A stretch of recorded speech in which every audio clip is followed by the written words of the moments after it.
Welcome back to another technical deep dive here in the debug zone.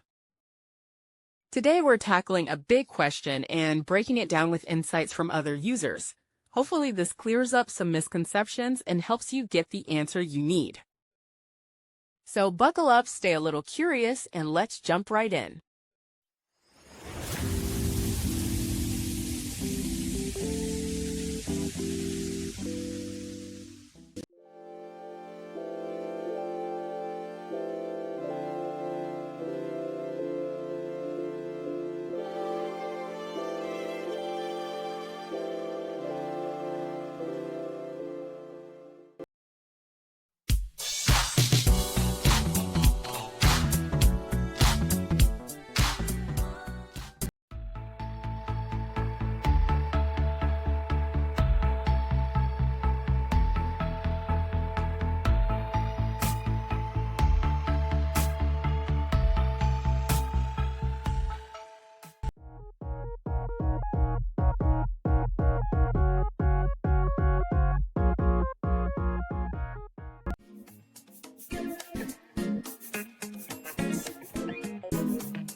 And that's a wrap.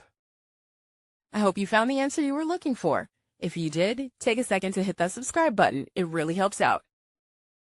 And let me know in the comments which solution worked best for you. See you next time in the debug zone.